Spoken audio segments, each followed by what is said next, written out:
the entire form on the student side. Form on the teacher side is back, look, here, Harvey, cut. For a defensive position, we're going to step forward. Hips will be 45 degrees. Weapon also mirrors that angle. Tip of weapon is in front of the toes. So try not to drop your shoulder. You want everything. You want your shoulders square to the ground. And we step back. Let us stay on the line. So don't. Sitting knee. Your left arm is almost completely locked out. The right arm is bent enough to keep the weapon in front of your nose, so that you're guarded, your face is guarded, and you're guarded on the blade side. You're open here, but that's why we get to change on. So back to the right.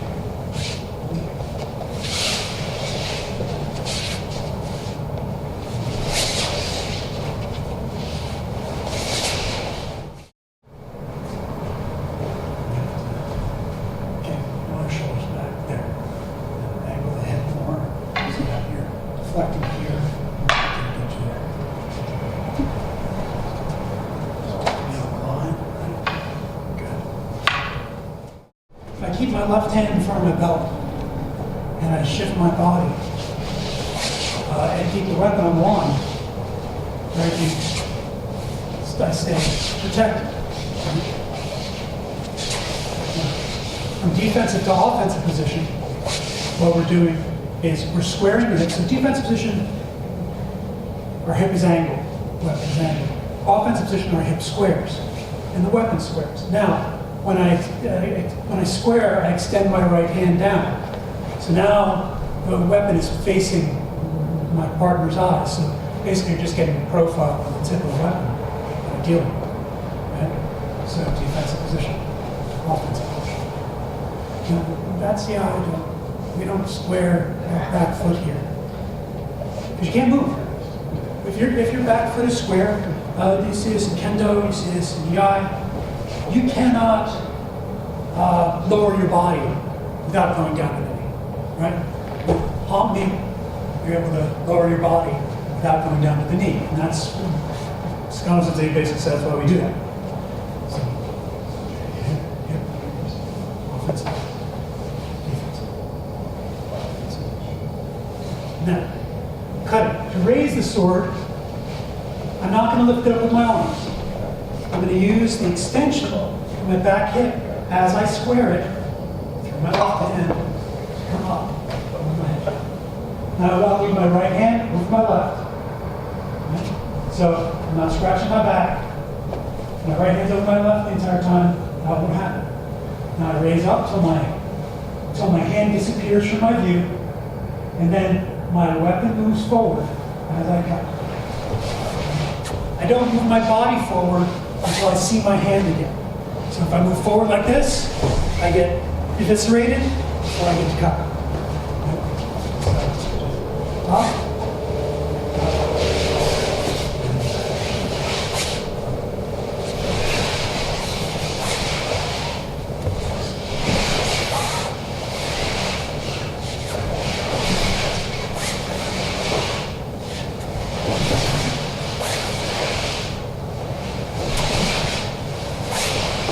Now cut to the head, right? Don't let the weapon drop down. This kid is like a thrusting cut to the head. And we're going to cut to the wrist, we're going to drop. Right? So now we're not hacking down to the wrist. It's thrust. So those are the two types of cut that Konigsberg can teach. Cut to the head, kid-it-ske, cut to the wrist, kid-it-sage. You accomplish that by dropping the weight, not by cutting down and losing your balance. Right now, just to the head.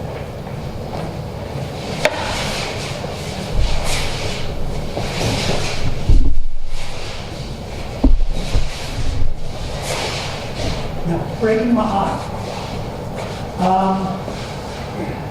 So many of you know this stuff already, because we've been doing this for years together, which is really good. And some of you are new to me. The 5 forms that Scott Sensei taught were, he was trying to teach how to break my eye, how to create an opening, and how Harvey protects you. It's the only reason that we do these 5 forms, is exploring the relationship in distance, timing, and posture. Right? The first thing you have to do in a paired situation is, in these 5 forms, we don't make an opening. We don't offer an opening for our partner to exploit. The teacher actually the student breaks my eye by going from defensive to offensive position and entering at the same time. Right? So the idea of this movement is, in one movement, I am squaring my hip, the weapon is pulling me forward, I'm riding down my partner's weapon and making it so they can't raise their sword, ideally impaling them in their movement. Just stand there. So, what I'm doing here, we start with this distance between our blades. Right? Because we start here, this is a sport type of distance. You're frozen on one side. You can't do anything. Here, I can go to either the mote or a side. But for now, I'm going to extend, square my hip, and ride down. That's the contact. I want to be that close, so that will force him back. I'm not trying to just knock his weapon to the side. He can't really raise because I have this neat thing over his wrist. So the first thing we're going to do is just practicing breaking up. Again, it's not step, poke. Extend. Allow the weapon to pull you forward. So partner up. I want one person to stand in defensive position, another person to come in, break my eye, and just make contact lightly. So at least we have a distance mark. Okay? Right? By squaring my hip and moving in, we're aligned with each other, but there's no line of attack until I break my eye. And I'm creating that right here right now. Right? And it's that forward movement, because I'm trying to get right into the center. And I'm not trying to go around the sword, because as soon as you try to go around the sword, you're trying to move it out of your way. Right?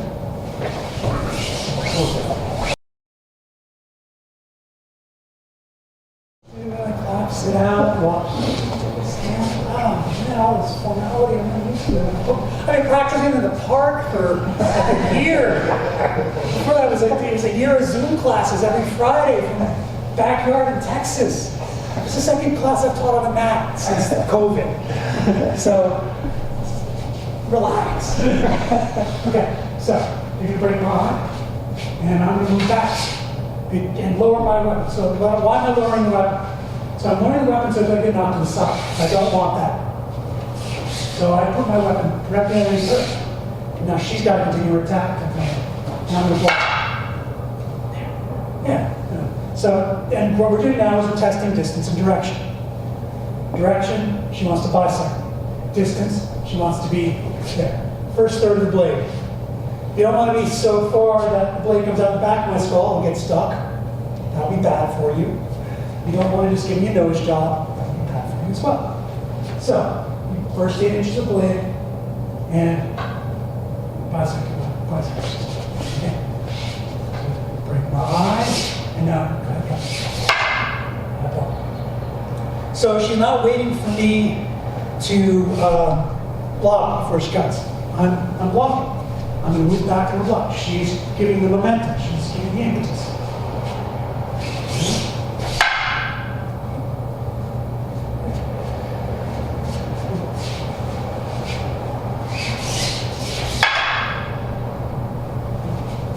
So this is breaking my eye. So breaking my eye, testing distance and direction. Right? So this distance is important for setting up the whole form. So make sure you get it. Okay? Partner. Testing distance and direction. This when she breaks my eye, cuts. Now I want to make sure. So don't just run away. Make sure you're in the right place. Partners, like before the person attacking is the student, right? The person receiving is the teacher in these forms. The technical term is monate or shiete, but whatever. Teacher, student. Teacher, make sure they're reaching. Don't just say, okay, I blocked it, and then they retreat. No, make sure you have this right distance, because it's kind of a big deal. Okay. Next movement, I'm going to break on. And then you can get it, and then you can block. Okay, so we got that part. So I break my arm, now he's going to cut to my head. He's just going to drop his left hand. No, don't move, stand line. He's just going to drop his left hand, so it comes up straight. It'll clear my weapon, and now he's going to cut to my head. Now moving forward, because he already knows I'm in range, because we just blocked. You know? So in this form, he doesn't have to move forward. He moves a little bit forward, but if he just blocks and then moves way in, it's going to mess up the distance. Because what we want here is when we both bring our hands down, we're missed. Is first third of the blade, it's the killing part. The middle third is for parrying. Bottom third's for blocking. So we've exercised the cutting and the blocking. Now we're going to start exercising the parrying. So I cut, and then I parry. And it's just coming back to defensive position. At this point, you can lower your blades, make sure you're in the right place. And that's only to test, make sure that you're moving back far enough. Oftentimes, especially if the teacher moves forward, you'll get hit on the thumb. If the suit was there, whatever, but it's really we're trying to set up the distance. Because one of the things the reason that I find the weapons work symmetry is that way, eventually you start not focusing on your partner, you're using peripheral vision, and you're able to judge the distance by feel, knowing like, oh, I'm going to stay, this is dangerous. I know, I don't have to look at him when it's dangerous. He moves in a little bit, he steps forward, and I'm popped. Who knows, right? So, but we get to set this up with the weapon. This is a safe distance. And it's like, I feel like Grover in Sesame Street. This is near, this is far away. So I break my eye. He's moving to be safe. I come in, right? And then he cuts my head. Okay? So then you break my eye. And I cut his head. And now you move back to defensive position. Exactly. That's it. All you have to do is slide back to hum. You are going and you slide back and take defensive position.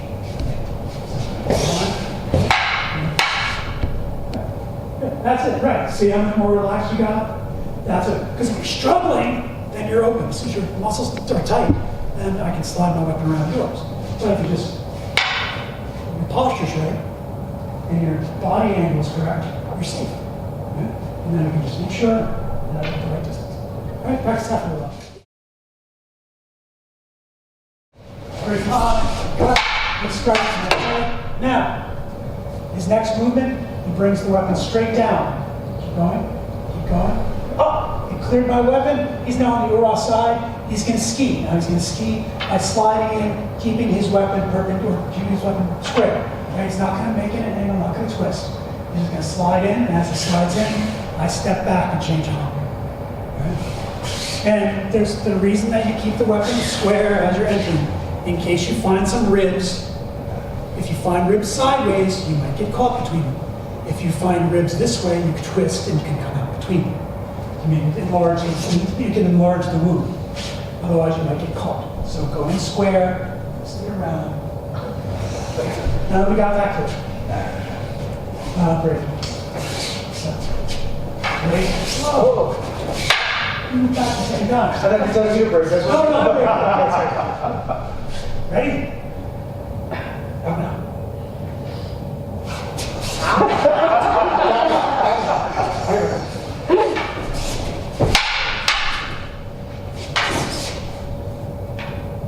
Just one slap.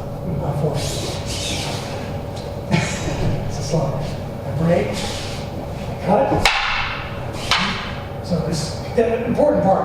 He's cutting my head there, right? We're just cutting to the head. Stop it there. Now, after that, he drops it down, clears my weapon, and then slides in back to Utami. Make sure those two cuts are discrete. It's not a sneering thing. It's a cut to the head, drop the weapon, and ski. All right?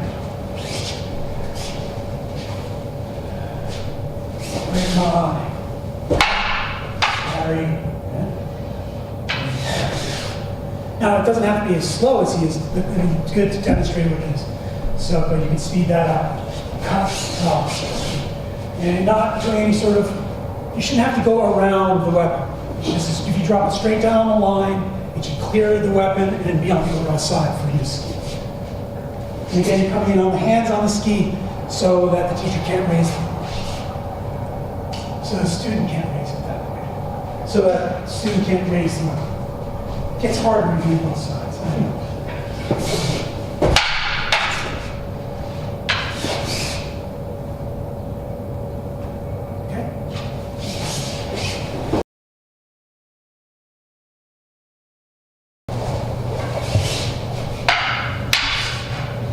Okay, from here. Next movement is the student counterattacking with a lunge to the face without moving the feet. So you're just going to lunge to my face, maybe I'll move the feet. Right there, and I step back. Right? And then you retreat. So, break my heart. Parry a Wednesday, parry a raw. Make distance. Give me a second. Let me just demonstrate what I want. These rhythms have, the form has a rhythm, right?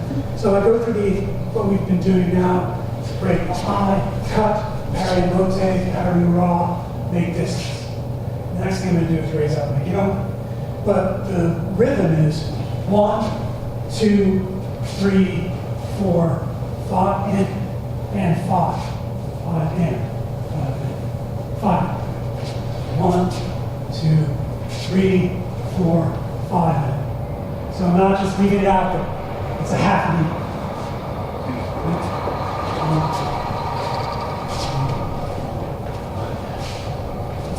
So that's the entire form on the student side. The entire form on the teacher side is back, look, parry, cut. So back to where we were with the student with the lunge and the teacher with the parry. Break my eye, cut, back to him, back to him, back to him. So we both wind up and both cut. And how to break my eye, cut. I'm sorry. That's okay, don't apologize, just put it in. Good. Now you're going to step back. Right? So this just describes a couple of different ways to different people, naturally. Shihan Sensei described this to me as a ski to the eye. Boom, right up in the eye. He's also described it as, like in an old sort of movie where you're all locked up and you're just trying to create distance. Like pushing back, right? So it depends on where you are. I think it was earlier when he started to ski the eye, maybe he found it dangerous. I don't know. And also the fourth form is definitely ski the eye. But we're not doing that. We're doing the first one. So break.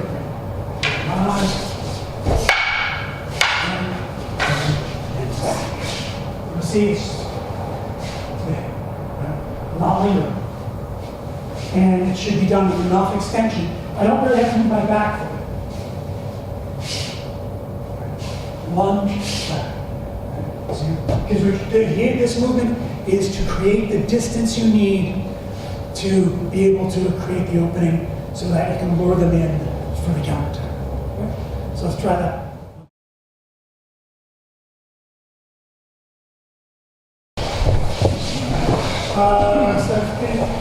I'll break on.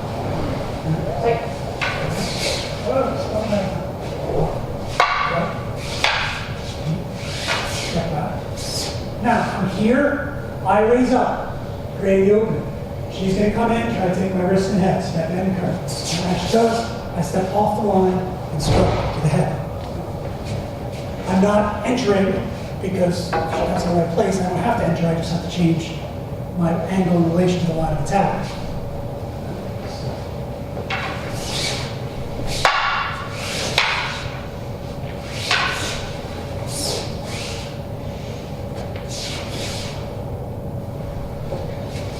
And notice, I'm not moving until her front foot hits the ground. Get off the line. I need her distance and direction fixed. And that doesn't happen until the front foot hits the ground. And I'll bring her eye.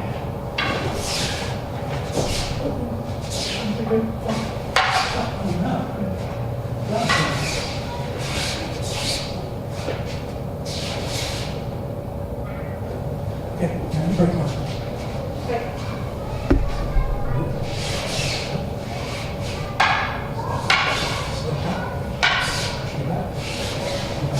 Raise up. Now I'm going to come in, I'm going to step in and cut the wrist. I'm going to step off the back foot, change combination, come ahead. Yes.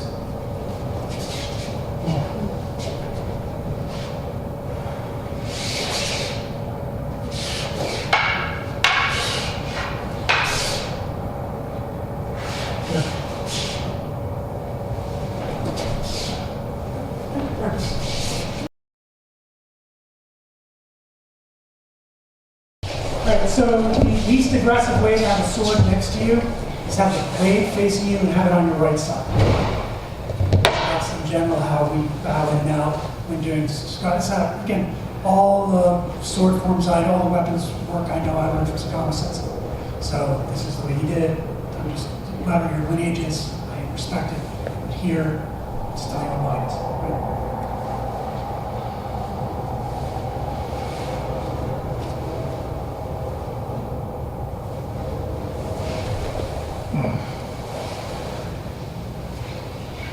Thank you very much. Thank you, Sensei.